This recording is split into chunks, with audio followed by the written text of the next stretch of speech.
Steve Loomis with Walking That Mile. So this is the analysis that I'm going to do on the September 24, 2025 Augusta Maine School Board special meeting, I guess is what they call it. What they did was they decided to bring in an attorney from the law firm that they use, Bran and Isaacson, and let me share this. So here's the attorney that they bring in, Daniel Stockford. He's from their law firm that they use, but from my understanding, he is not their typical attorney. I know that in one of Nick Blanchard's short videos that he did, he just confronted an attorney out in like the breezeway before the one meeting a couple months ago, and that didn't seem to be this guy. And then there was an attorney that did sit right next to the superintendent through several board meetings over the last 6 months or so. And again, I don't think that this is the same guy. So whether this guy got just thrown into this assignment last minute or what, I'm not really sure. But as you'll see, I think likely you will agree with me. He seems pretty ill prepared and not very knowledgeable in all of the questions that they ask here. They even ask some case law. Some of the board members are pretty prepared for this meeting. They even ask about some case law and that kind of stuff. And he can dive in a little bit. And I know, he comes here, he doesn't exactly know what they're going to ask him, so we can't all be up on every case all the time. So I think that he was blindsided a little bit. I also think that he doesn't know some really pretty basic stuff that people, again, First Amendment type stuff, civil rights type stuff. He doesn't, and I don't know why. Again, he works for the school district, and I'm sure that he's in a bind as far as there's almost a year's worth of meetings here where they've violated people's rights. And now he's here in front of the board in a public meeting, recorded, and he has to answer some questions, pretty specifically about some things, some conduct things that they're asking him about. One question, the first question that I'll highlight is Susan Parks, I believe is her last name, asks about the last meeting. Nick, I don't think Nick swore, but Tim Bodner, who goes by True Slinger on X, he got up there and he swore a little bit, and another woman who claimed to have a lot of legal experience swore as well. And so Susan was taken aback by that. She was like, hey, now everybody's swearing. And, my take on that would be they have been bottled up. They have been told they can't even just ask simple questions or confront people, make certain statements for the last year. And so now when they really feel like they have, they know that the First Amendment is behind them and that at some point this school board is going to go down. How bad they're going to go down on this, I don't know, because they keep riding it out. They keep fighting it. They don't want to back down. They don't want to give people their rights. It's really pretty unique situation. And so again, this attorney is kind of stuck because he's answering questions in front of the public about things basically like, hey, can people do this? And if he says yes, then he sets them up for being basically admitting that conduct that they did for the last year was illegal. So anyway, he's an attorney. I don't feel that bad for him, but at the same time, it's interesting. it's interesting to watch. He doesn't seem very very good. I guess if I watched a video about this guy and then was asked, "Would you like him to represent you?" I absolutely would not. So let's start with the first question. So they're just going to go around the room and ask him questions. So here's the first question that Susan Parks asks. How do I get it to play? Appropriate for public session, we can go into an executive session to discuss that issue as well. So she's just saying that it's public, obviously, and if they ever come across a topic that they want to talk about with their attorney that they don't think is appropriate to discuss in front of the public, that they can go into closed session. I don't think they ever do. With that said, do I have any brave souls who'd like to toss the first one out there? Member Parks. Thank you. At our last business meeting, Attorney Stopford, one of the public commenters mentioned the case Cohen versus California from 1971 and stated that any public commenter at our meetings could say any profanity or obscenity that they wish to. And she gave us a list of them. And then right after that, many of the public commenters began using profanity and obscenities during the public comment section. Does that case apply to? So I got to stop there. This woman said what she said. She listed off a bunch of swear words, just saying I can do that in public. And then Tim Bodner said, I think, one swear word. I think that's it. I don't think that Nick Blanchard ever swore. I don't recall anybody else ever swearing. So it wasn't like everybody now is getting up and swearing. Again, I think that these people have been fighting for a year, and so they were mad, and so they took their opportunity. You know, I guarantee you, if you would have just let them speak for the last year, nobody's going to be up there swearing. Not at all.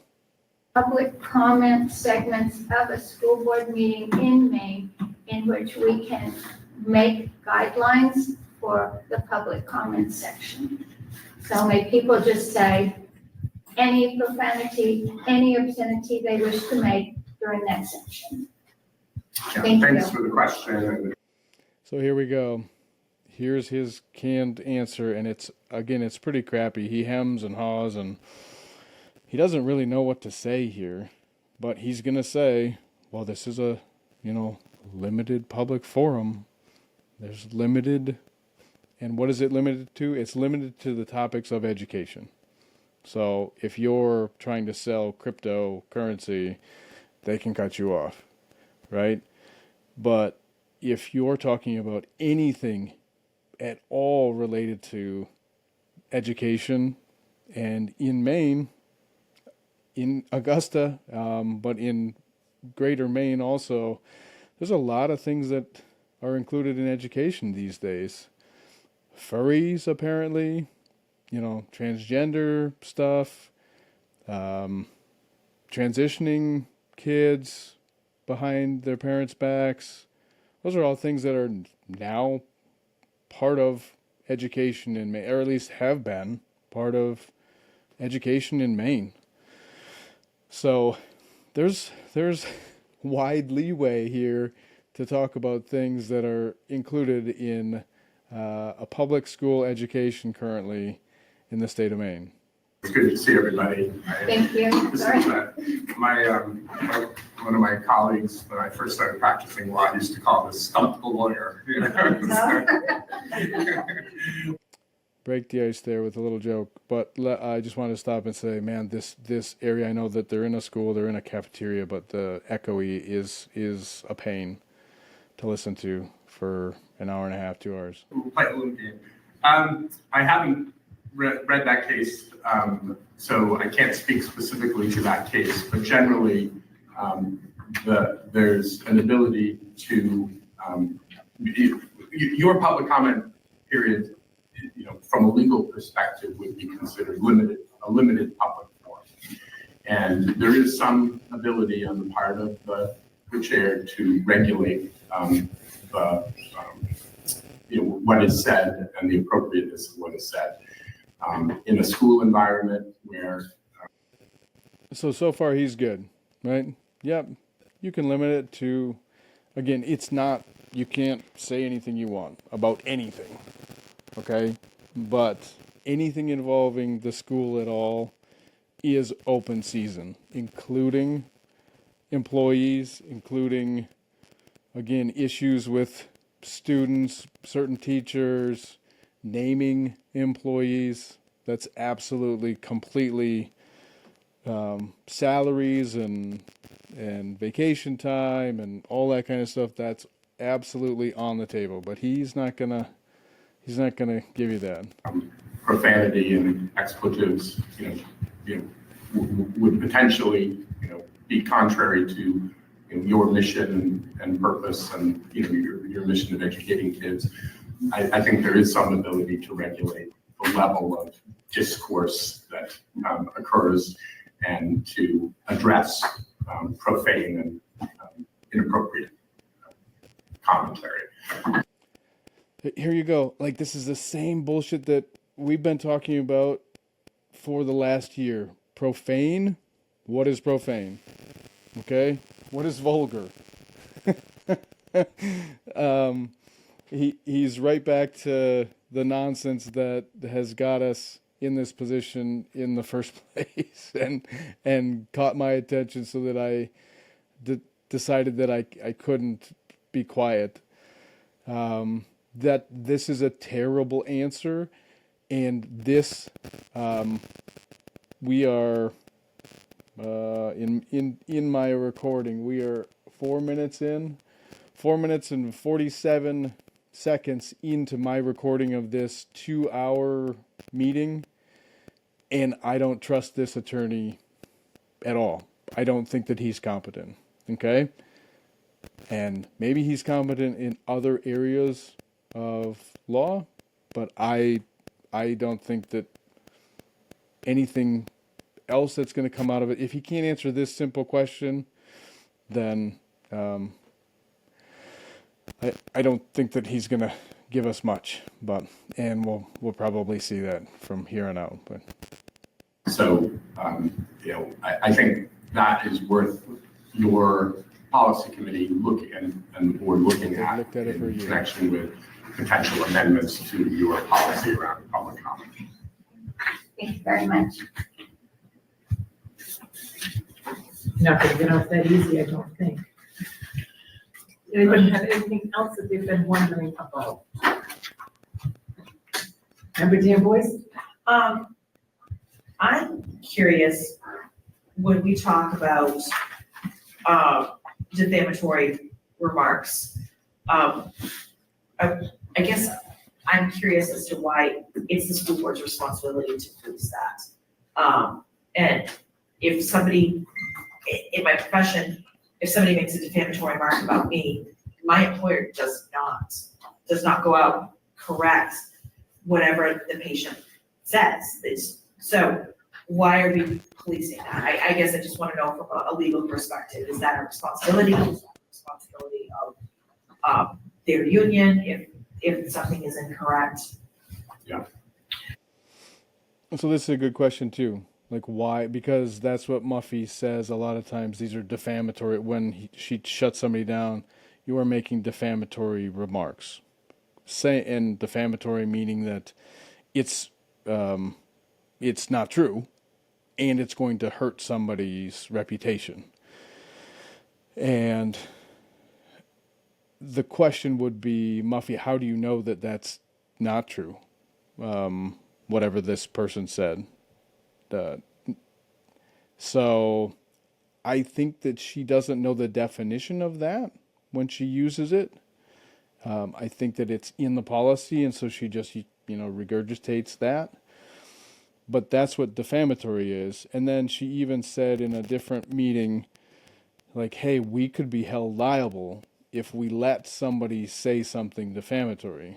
Well, here's the thing about that. If you, again, like she said, how do you, first of all, how do you know? How do you police this in real time? How do you know what's being said is or is not defamatory? That's up to a court to decide as far as whether some statement is defamation or not, and their standard for dealing with that would be they would look at it and have arguments about the statements, multiple hearings likely before they come up with an answer. So for her to real time somehow be able to determine whether something is defamatory or not is just ridiculous. It's just a cop out. It's a word that is in the policy. Oh, that's defamatory because you're saying something negative about somebody who is employed, who is related. Honestly, she gets worked up about just, if you named somebody. So it's a good question. And yeah, so she said we could be sued. In this other meeting, she said, well, we could be sued for that if we allow that to happen. Well, people can sue for anything, but the point is that they can't sue and win unless you know it's defamatory and then you agree with it, or you pile on, or you highlight it, or you champion it, right? Like if you let somebody say something that's defamatory, I'm sure that there are certain cases where something is just so obviously untrue and defamatory that you could call it out. But if you're saying, something like all of these public commenters over the last year have said, these people are doing a bad job, you should resign. That sort of thing. Like, we're going to lose our federal funding. These are the things that they've said, and none of that's defamatory. And even if they weren't ever going to lose federal funding, and Nick said they were, that's not defamatory. And even if it somehow rose to that level, unless you championed it, unless you highlighted it, you wouldn't be liable for that at all. The speaker would be. Ultimately, the extent to which you choose to regulate that is ultimately a matter of policy for the school, the Board of Education. So you're free to adopt a policy that is perhaps more lenient than your current policy. I think from the perspective of the board and the school department as an employer, it can be pretty challenging to morale for employees to be put up and publicly criticized.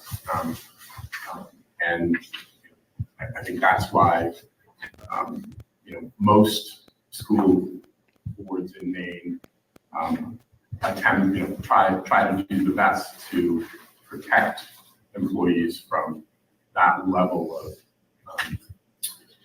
public ridicule that can happen.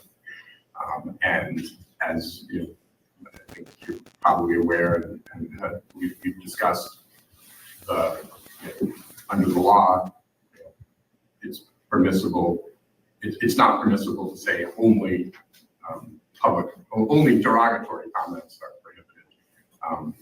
If you're going to prohibit derogatory comments, then you should be also prohibiting laudatory comments about this.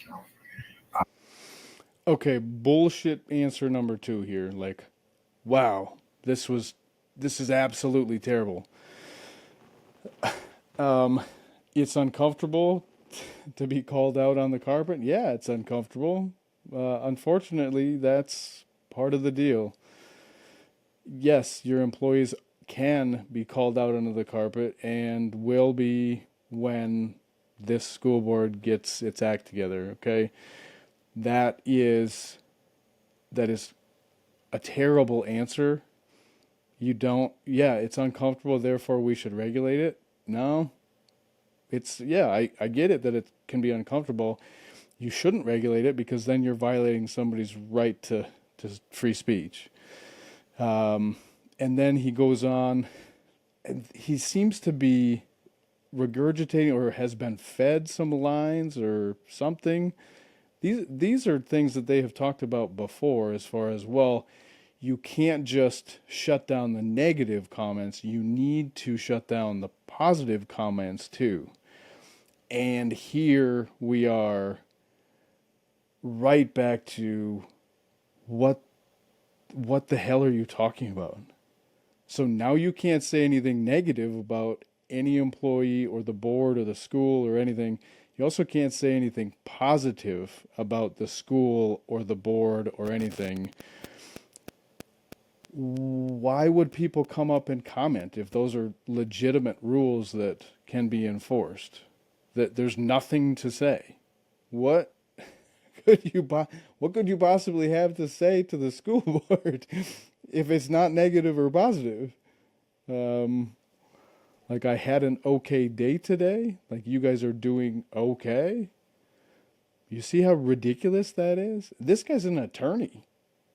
I mean, these guys make big bucks, or at least his law firm does. I don't know what he makes, but I mean, we're talking several $100s an hour for his work. And these are the kind of answers that this school board, this school district is willing to accept. It's mind-boggling. It's mind-boggling that this is what. So again, if we keep track, here's bullshit answer number 2. So I mean, ultimately, it's a policy issue It's not. for the board. But I think there are good reasons for. Your policy is an issue. Yes, it's a policy. Policy is an issue. It is not something, again, to be.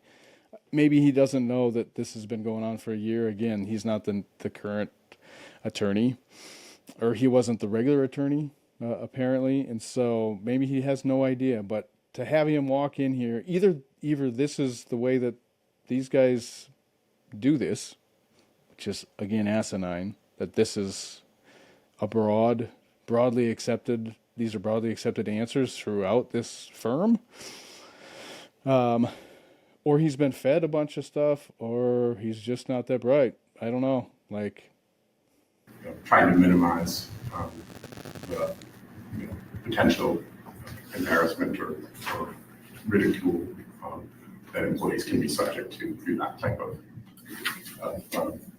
discourse. Just to follow up on that question, what you just answered was in addressing the public comment section. When it's public comment, does that preclude the board from making comments when we're doing recognitions of staff on an agenda item? I think that would. It's a good question as to whether there's. it is a good question. Again, what BS? So like they bring students and staff in front of the board to say, congratulations, you worked really hard, and like, look at all the good things we're doing.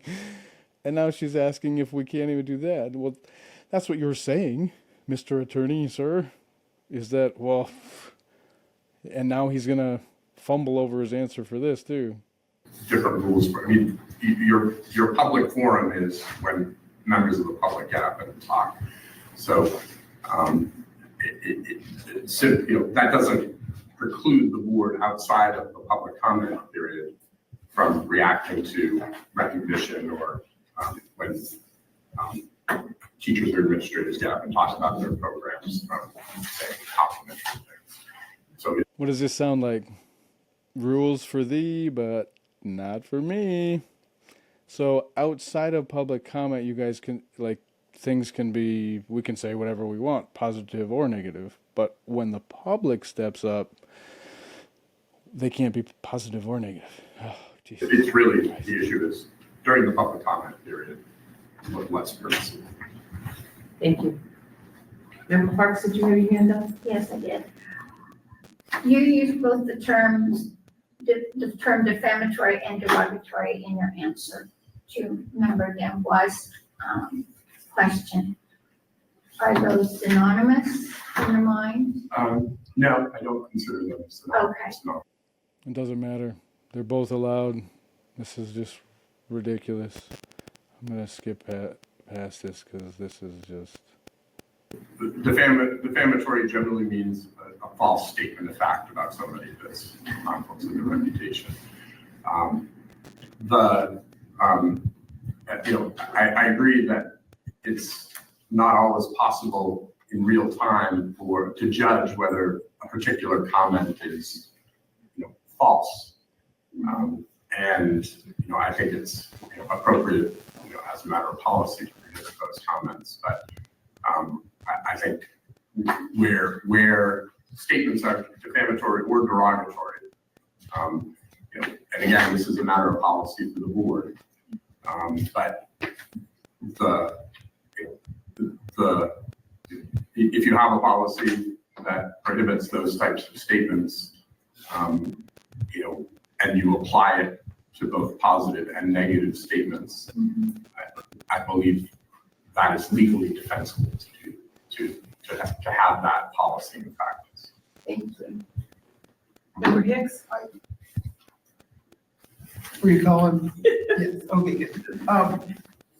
Time limits. So we set a time limit of 3 minutes. If a person goes over those 3 minutes, what's the recourse of the chair to govern that?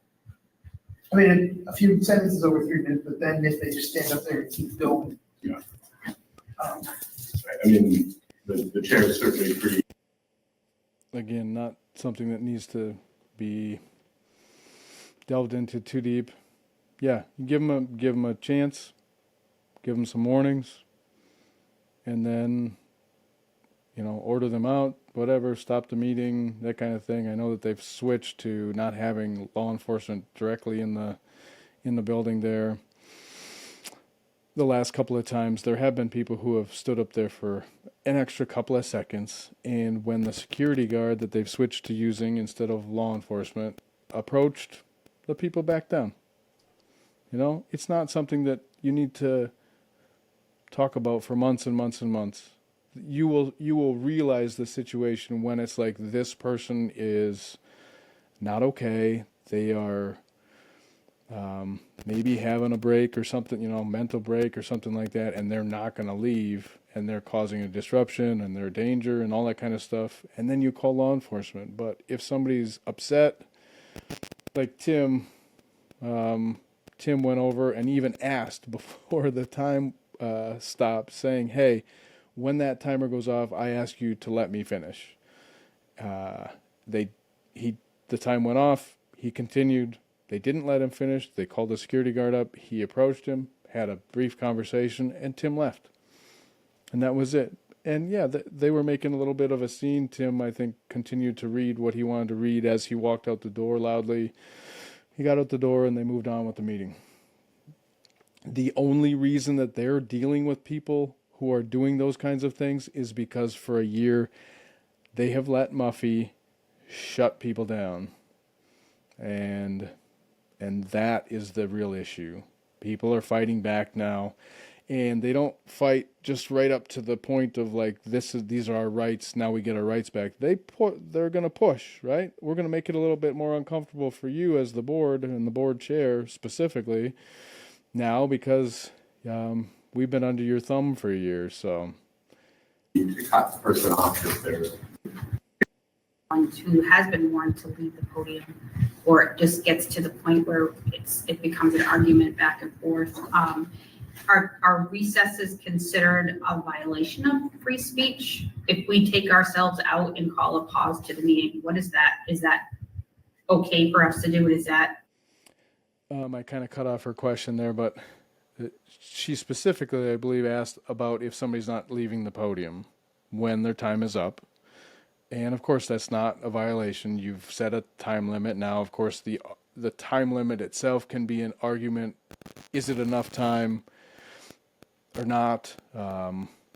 If there's only a couple of people to speak and I want to speak a little bit longer, why couldn't I do that? Again, those are some like finer details. But she's specifically talking about if somebody's up there at the podium and is not yielding. And again, give them a couple of seconds, 10, 15, 20 seconds. Tell them a couple of times that you've told them that their time is up. And yeah, I think taking a recess would be fine. I think it's pretty disruptive too, though, because they take a 10, 15-minute recess. Everybody's waiting. The ones that I've seen are not that disruptive that they need to take a recess. They've taken lots of recesses when their feelings were hurt. Somebody was not abiding by all of the rules that have been put in place. Member McCormick? Hi, Dan. So if we go and take a break, we go into a room and we start talking about policy or the people in the room or what changes can we make, is that an illegal meeting? Unsanctioned, not called to order, If you take a break and then conduct business outside. more than a quorum around the table?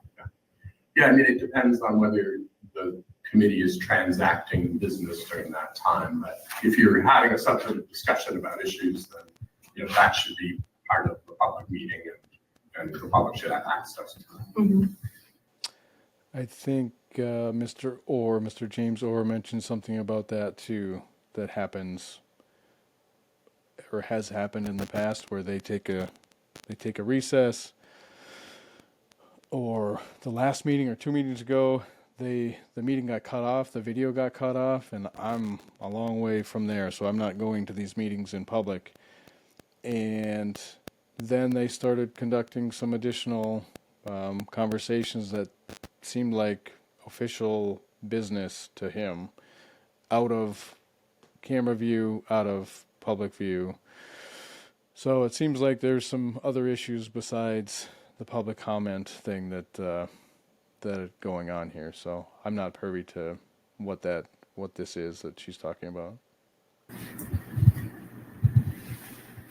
The terminology that the Freedom of Access Act uses is the transaction of functions affecting the citizens of the state. So the legal issue would be, is the committee transacting business during that time period?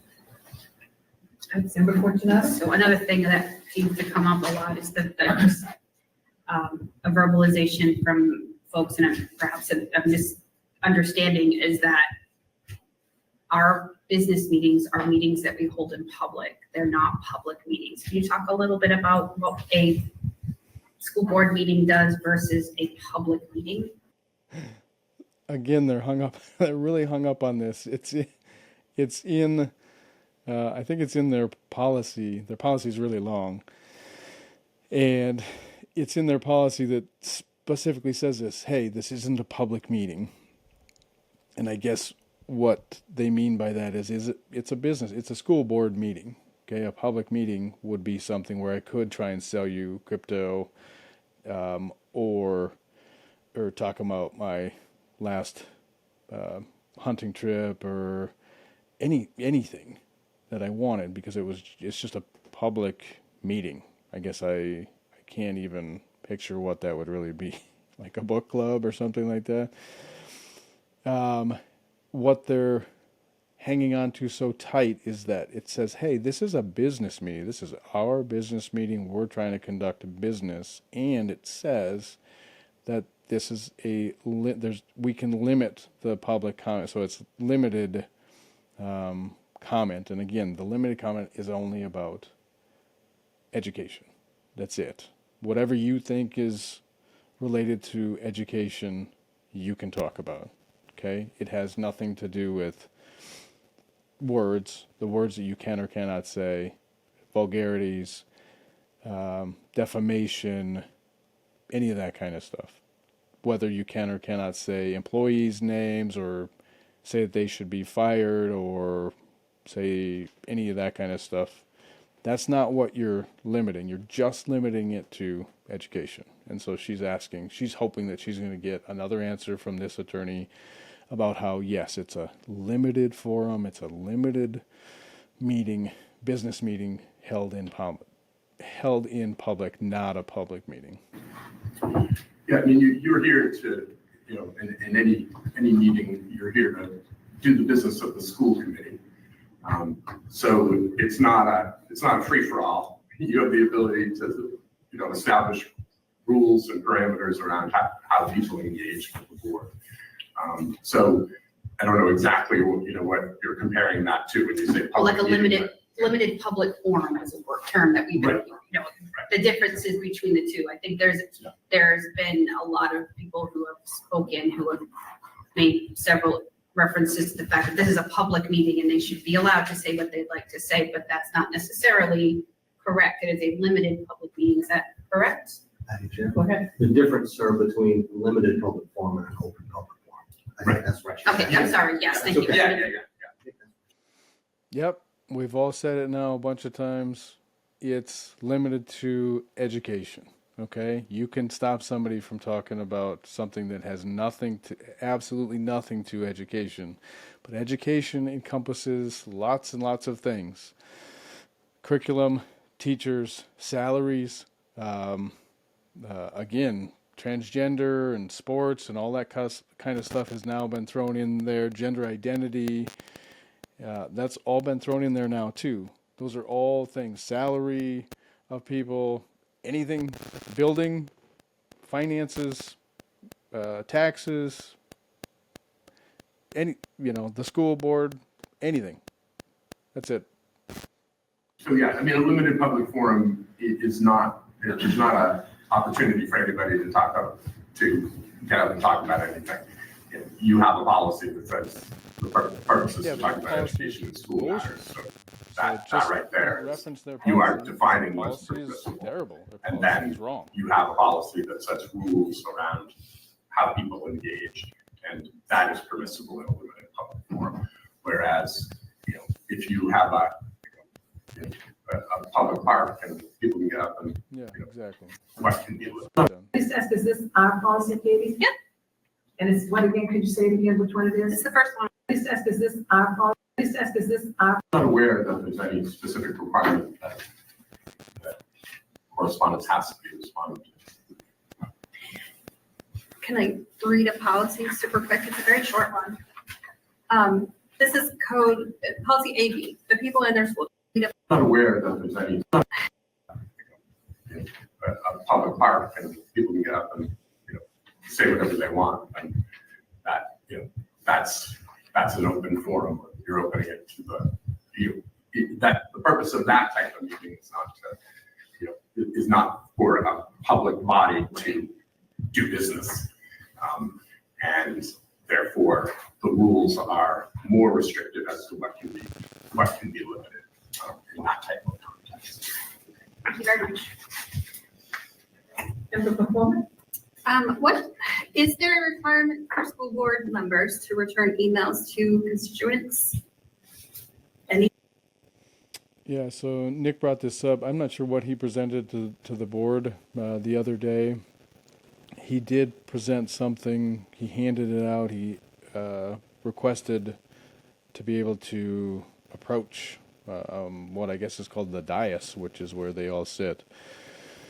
And he actually had Tim hand out something about correspondence, about claiming that the school board needs to respond to its constituents, because Nick is claiming in every meeting that he has sent emails to a number of the board members. I don't know which ones exactly, but I know that it's not Katie McCormick or James Orr, and he even publicly says it's also not the superintendent who don't respond to him. He has a number of people who he has sent emails multiple times over months and receives nothing back.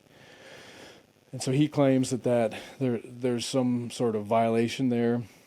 I tried to look it up, and I couldn't find anything that says that they are required to.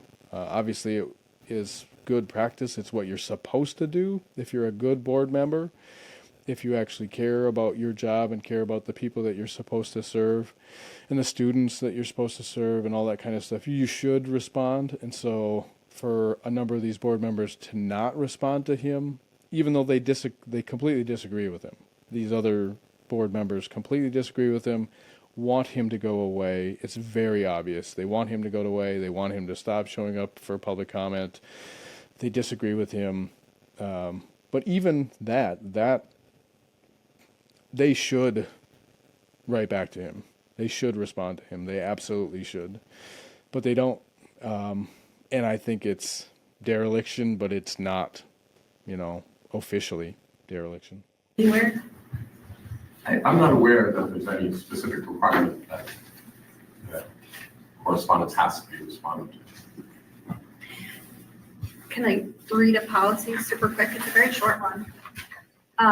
This is policy AB, the people in their school district. The public schools belong Can I to, just ask, is this our policy, baby? Yeah. And it's what again? Could you say it again? Which one it this is? is the first one on the list, AB. Baby, okay. The public schools belong to the people. The people exercise their proprietorship through the elected process in the national, state, and local levels. We understand that, they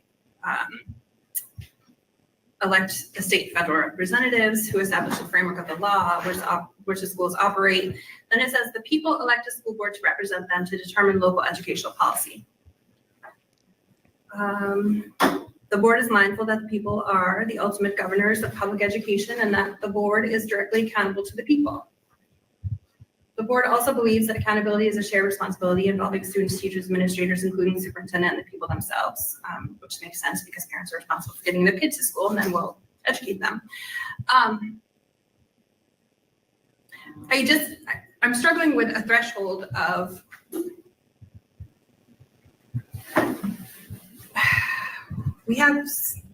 I have not counted, but I would guess between 65 and 75 emails in our inboxes that ask for a specific request. At what point are we responsible or what point are we negligent in our duties by not answering them? I mean, I think that's less of a legal question than sort of a board, governance and best practices question. I'm not an expert, and I guess I'm not going to listen to this guy talk any more than I have to. But again, I wasn't able to find a law that specifically says that they have to respond. They should be in trouble if the board chair runs the board and she learns that the constituents are not receiving correspondence from particular board members who are, maybe the board for your ward or whatever, the board member for your ward, and you're not responding.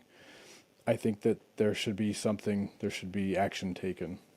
Now, I don't know as far as what kind of reprimands or something they would be subject to in that situation.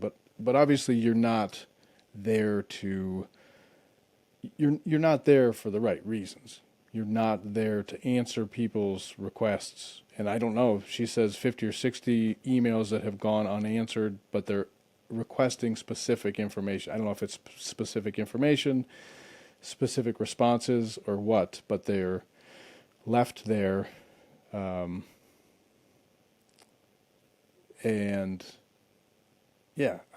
Obviously that's what Nick says a lot when he gets up there, when he's like, I'm getting told that I can't say anything in front of you guys, but you don't answer emails. And so I can't get my questions answered. I don't feel like I'm being heard because you don't respond to me. So you don't respond to me in email, and then you won't let me talk in front of you. And the crappy thing about that too is that even if his, voice was heard, he wasn't shut down every time. They don't respond to him. Like, they don't have any sort of dialogue. So they can just sit there and listen to you drone on, and then they don't do anything. Now, if you, asked and had some sort of back and forth via email, get your answer to your question, that's what you should expect. That's what I would expect if I emailed my school board, is that they would respond to me. They would answer my question. They would address that. And one of the other things that Muffy always says in this whole list of rules that they read off before they start the public comment is that there's appropriate channels to go through to make a complaint about somebody. They don't want it aired out in front of everybody, because then like the public actually knows that maybe a teacher's doing something bad or some other employee is doing something bad allegedly, right? They don't want you to do that, and so they would absolutely shut you down. They say, hey, there's these channels that you can go through. Well, God, the channel obviously is not contacting the school board via email, at least not contacting any of the other school board members, as far as I know, besides James Orr and Katie McCormick. And I'll give it to him, the superintendent, Mike Tracy, does respond, it sounds like, as well. So it's, I can't imagine. Must be very frustrating to deal with this.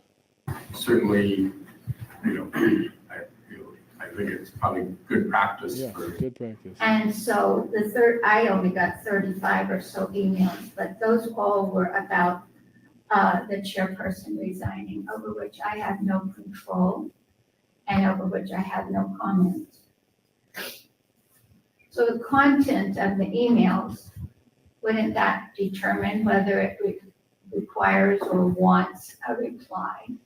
Absolutely. Thank I you. mean, Yeah, so I didn't play her whole long-winded question about that, but that makes sense, right? Like if somebody emails you and just says you should make the board chair resign, then there's maybe not anything to say. You could probably respond and say, hey, I hear you.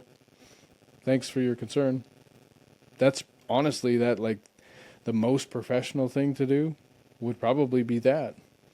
I received your email, and I see that that's what your opinion is. Thank you for contacting me.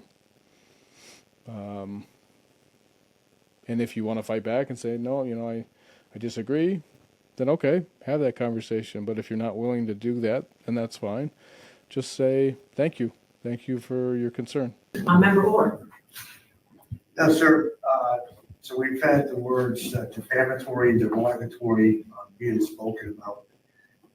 So what is the difference between when an individual or the chair goes and stops somebody from speaking based on what they have said in the past, that they're being subjective and not objective in making their determination of defamatory or derogatory? What is the difference between that and what would be considered a civil rights violation of viewpoint discrimination? So, I think I've touched on this, but I'll speak to it in perhaps in more detail. There's precedent that in regulating comments about personnel, that a public body should apply that rule even-handedly to both complimentary comments and derogatory comments. So, but I don't think that question should necessarily come down to what is the definition of derogatory or defamatory. This was one spot that I really wanted to highlight because I want to ask them what that precedence is. He just said that there is precedence for stopping alleged defamatory statements, as long as you also shut down any positive statements. Precedent means there is a legal standard, there's a legal standing of some kind. Precedent usually means there's some sort of case law that says that what he just said. I would love to know, because he doesn't name the case, of course. He just says there's precedent. Now, I would love to know what he means by that, and if he can give the board an answer to what precedent are we like what can we look up as far as case law that sets the precedent that he is describing here, because that's very interesting. I don't believe him. I don't believe that that's true, so I think he's misstating that, but I can be wrong too, and I would love to know what the precedent actually is. So if somebody who has contact with this attorney can ask him that question, I think you would be intrigued as to what the answer is, and I would love to know what the answer is. I would love to see the case that he is referring to here. The question should be, somebody, either, is somebody talking about personnel in either a complimentary or derogatory fashion? So that's a matter that, there's some precedent that there's the ability to limit that. So it shouldn't be based on viewpoint, it should be based on the specific parameter that you've laid out around limiting speech that is either complimentary or derogatory. Oh God, the viewpoint that's exactly what viewpoint discrimination is. Your view, I mean, it's just that simple. It's your viewpoint. My viewpoint is that you're doing a good job, and this was a win, and you did great. That's a viewpoint. That's where I'm coming, that's where I'm coming from. My viewpoint might be negative. You're doing a bad job, and this particular project was a failure. That's a viewpoint. Okay? So, again, I certainly wouldn't use him. I wouldn't use him for an attorney for anything that I cared about. Member Moore? Follow up on that. So some of the situations that we run into is that there seems to be coincidental times of a 3-minute time limit for somebody to speak, and about 2:30 time. Yeah, so so a little bit of this meeting from James' angle, as you watch it, this is his time. This is his platform where he can tell Muffy that all the things that she's done over the last many months that were wrong. And so he's going to go into talking about shutting people down, Nick particularly, but probably some other people, maybe other people that I've even missed. Shutting them down with something like, that's defamatory, those are derogatory statements. Late into their speech is what he's getting at here. Late into their 3 minutes, then the person, what I've seen is Nick Blanchard, come back with how is that derogatory? How is that defamatory? What are you talking about? And then she'll say, I don't have to explain it to you. Every one of these meetings is recorded and is still online as far as I know. I have copies of a lot of them. And she will say, I don't have to tell you. And that's it. She'll just be like, I've made a decision. I don't have to explain it to you. And then they're back and forth of how is that defamatory, and I don't have to tell you it is, and then his time runs out, and then he's really mad because first of all he got shut down for something that he shouldn't have got shut down for, and then she wasted the rest of his time that he was there to speak with this back and forth, and then she's like, all right, and your time's up, and yeah, he gets mad. And so this is what Mr. Orr, James Orr, is talking about here. All of a sudden, something is said that, in my opinion, is neither defamatory derogatory or anything, not talking about any personnel, just speaking in general. And then it gets gaveled and offhandedly says, well, you're making a defamatory remark. Well, what am I saying? I don't have to tell you what I'm saying. I don't have to explain what the defamatory remark is. And then the time ends and then tells them that they're done speaking. So it just seems that there's been more in the way of viewpoint discrimination as they don't like what somebody is saying, whether good or bad. And because of their biased, uneven application of the rule, they are making that judgment. Yeah, I mean, I can't speak to the specific situation, but certainly it's good practice to be, I mean, being the chair of a meeting during a public comment period is a very difficult exercise. So, I disagree.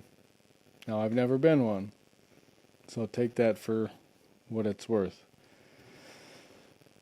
But all you have to do is let them speak.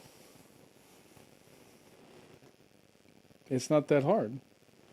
Yeah, taking negative comments might be difficult for you if you don't have thick skin. That might be difficult. But as far as navigating public comment, should be really easy. So I don't agree. I think it's good practice, certainly, to be as even-handed as possible. But it in the heat of the moment, and things happen fast. Like, again, none of this makes any sense. In the heat of the moment, what do you mean?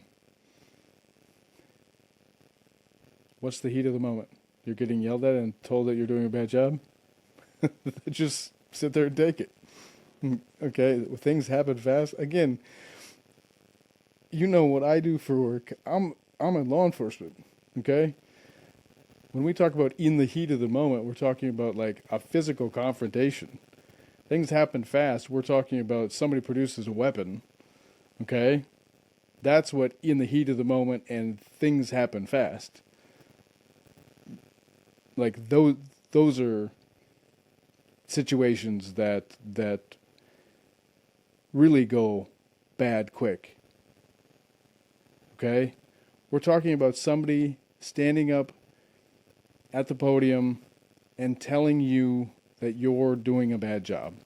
I mean, like that's the worst. That's as bad as it gets. And they might even throw out a couple of swear words too. That's as bad as this gets. They might even get loud. They might even almost yell from behind their podium and you behind your dais.